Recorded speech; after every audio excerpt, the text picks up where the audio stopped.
Today's episode is brought to you by The Black Cabinet by Jill Watts. It's the Mocha Girls Read National Book Club's June Book of the Month. Visit their website and join in today. Masterfully researched and dramatically told, The Black Cabinet brings to life a forgotten generation of leaders who fought for post-Reconstruction racial discrimination and whose work served as a bridge that civil rights activists traveled to achieve for the victories of the 1950s and 60s. The Black Cabinet is a dramatic, full-scale examination of a forgotten moment that speaks directly to our own. The Black Cabinet is available now in hardcover, ebook, and audiobook from your favorite bookseller. Learn more by visiting mochagirlsread.com. Welcome, readers. Stay tuned for my spoiler-free review of The 7 Husbands of Evelyn Hugo by Taylor Jenkins Reid. But first, I want to share something with you. This is my first opportunity to share on my podcast some of the thoughts I've been having regarding our current climate in America and around the world. Black Lives Matter. This is so important and well overdue. It's so important that it's reached around the world. Something that started in Minneapolis has gone around the world, and it is starting to make big changes. And I want to talk a little about that. The racism that Black people face every day is not new. It's just that George Floyd's situation has reignited everyone's feelings about the situation and brought it to the front again. For years and years and years, decades, centuries, we've been dealing with racism. It's systemic. This country was built on racism, and, you don't hear about it every day. It always exists. And it's long past time that we address what's going on once and for all. Hopefully, these peaceful protests and everyone speaking out and backing the Black community will finally make some serious changes in government, in the police forces, and just in the laws and how police are trained and how they are held accountable for their actions. It's time for everyone to come together and stop the injustice that Black people endure on a daily basis, especially police brutality.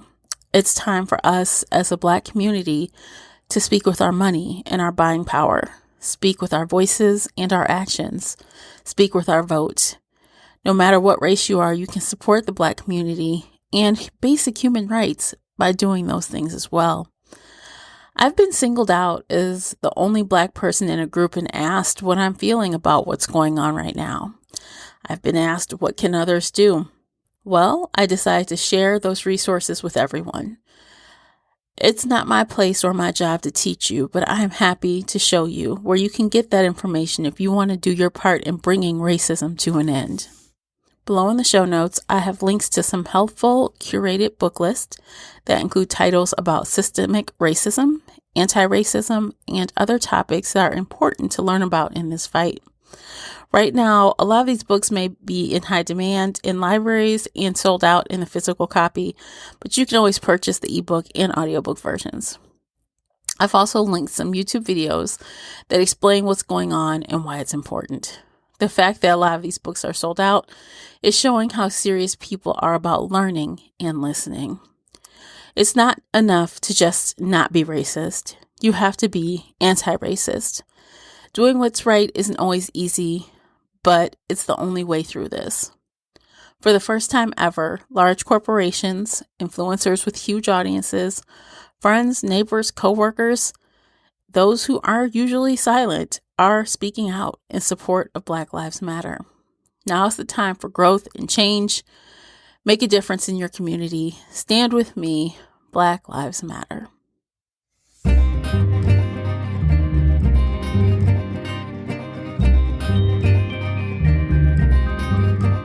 Welcome to the Shelf Addiction Podcast, and thank you for streaming or downloading today's Shelf Byte episode.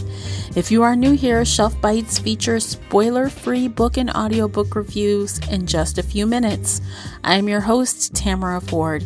If you'd like to chat with me about the book reviewed in this episode, you can find me on Twitter and Instagram at Shelf Addiction. In addition, don't forget that you can always find me in both our Facebook group, Shelf Addiction Official, or on the Patreon page. Speaking of Patreon, thank you to all of our new members. Your support means so much. We've gotten a few more this past week, and I'm so excited that you've joined us. If you'd like to show your support for the show, please consider becoming a Shelf Addiction Patreon subscriber.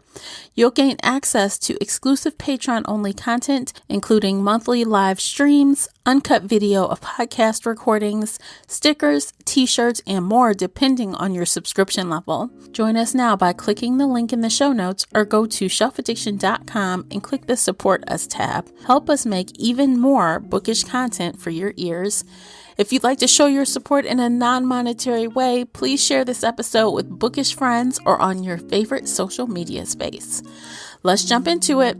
I thought this title would be appropriate to review because this has been on my TBR shelf for a very, very long time, literally sitting on my shelf. I've even lent the title out a few times, and each time I've gotten it back, I've heard such great things. It was long past the time that I'd read it. The fact that it's one of my book club reads also gave me that little push to get it done. Plus, I thought it was perfect timing to review this title as it's June, which is Pride Month. Happy Pride Month, everybody. For those of you that have no clue what this book is about, I'm going to start with the Goodreads synopsis for The 7 Husbands of Evelyn Hugo by Taylor Jenkins Reid. Aging and reclusive Hollywood movie icon Evelyn Hugo is finally ready to tell the truth about her glamorous and scandalous life. When she chooses unknown magazine reporter Monique Grant for the job, no one in the journalism community is more astounded than Monique herself. Why her? Why now? Monique is not exactly on top of the world. Her husband David has left her, and her career has stagnated. Regardless of why Evelyn has chosen her to write her biography, Monique is determined to use this opportunity to jumpstart her career. Summoned to Evelyn's Upper East Side apartment, Monique listens as Evelyn unfurls her story, from making her way to Los Angeles in the 1950s, to her decision to leave show business in the late 80s, and of course, the 7 husbands along the way. As Evelyn's life unfolds, revealing a ruthless ambition, an unexpected friendship, and a great forbidden love, Monique begins to feel a very real connection to the actress. But as Evelyn's story catches up with the present, it becomes clear that her life intersects with Monique's own in a tragic and irreversible way. Okay, y'all, let's start with the characters. I really liked Evelyn. She is complex, she's smart, she's witty, mouthy, all the things that I enjoy reading for a leading lady. She's also rude and blunt and ruthless. Evelyn is one of those characters you can't help but like, even though she's done some questionable things in the name of her career and protecting her family. But that's also why I found Monique's character relatable as well. She had the same feeling about Evelyn as I do. As she learns more about her, she discovers things that change her viewpoint. Both Monique and Evelyn are a colorful set of characters, both in personality and description. Their characters play off of each other very well, and makes the story even more endearing. I appreciate that Monique is a biracial woman and Evelyn is a Cuban American. Although she pretty much passes as white by changing her last name, dyeing her hair blonde, she uses that to her advantage in Hollywood, and I'm not mad at it at all. I was happy to see women of color leading the story. Beyond Evelyn and Monique, there were so many memorable characters in this story. It almost felt like these were real people that I could actually Google and find photos and stories of. The plot was engaging and well-paced. This was a mix of historical fiction and contemporary fiction that was blended very well. I enjoyed how Taylor Jenkins Reid told the history of Evelyn using the vehicle of memories in chronological order, sliding in and out of the past smoothly without any confusion. It was well written and very enjoyable. I was also very interested to see what this horrible thing was that Evelyn did that we kept getting teased with throughout the story. So of course I was flying through these pages. I just had to know, and let me tell you, it's a doozy. It's not every day you come across someone that has 7 husbands. But in this situation, it was more about why she had those husbands and what was going on in her life that motivated her to marry so many times. So this is well beyond just a story of someone that couldn't find the right person or just couldn't settle down. It's so much deeper than that. This story touches themes of sexuality, true love, family, and more. There are also a few trigger warnings to be aware of: domestic abuse, homophobia, biphobia, racism, abortion, and suicide. I always have to give the trigger warnings because, I want you to know what you're getting into. If you haven't yet picked up this book, you absolutely should. I've heard great things about the audio version as well. I see it has 2 narrators. So if you guys are about the audiobook life, definitely give that a chance. And if you've read or listened to the audiobook, please let me know if it's absolutely fabulous, like what I've heard. This was my first time reading Taylor Jenkins Reid, and it won't be my last. I rate The 7 Husbands of Evelyn Hugo 4 out of 5. I recommend this book for those that enjoy stories with complex characters and lots of drama. It would also be a great choice for book club. I can easily see lots of free-flowing conversation around this title. Thanks for tuning in today. I look forward to speaking to you in the next episode. And until then, happy reading. Take care, everyone.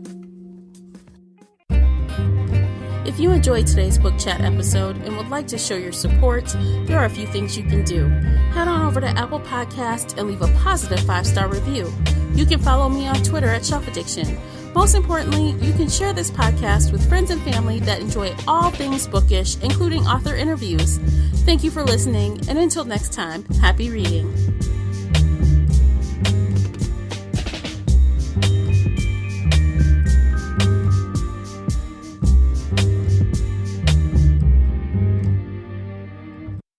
Right now, you need dependable internet and endless entertainment. Xfinity delivers with reliably fast speeds and Wi-Fi coverage throughout your home. Plus, access all your streaming apps in one place right on your TV.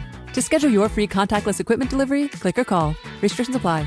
Right now, you need dependable internet and endless entertainment. Xfinity has you covered with reliably fast speeds and advanced security included with the X-Fi gateway, so your connected devices are protected. And when it comes to TV, Xfinity is your home for all your streaming apps, like Peacock. Plus, get contactless service visits and equipment drop-off. Now that's simple, easy, awesome. Switch to Xfinity for reliable internet and access to your favorite apps right on your TV. To schedule your free contactless delivery, visit Xfinity.com or call 1-800-XFINITY. Restrictions apply.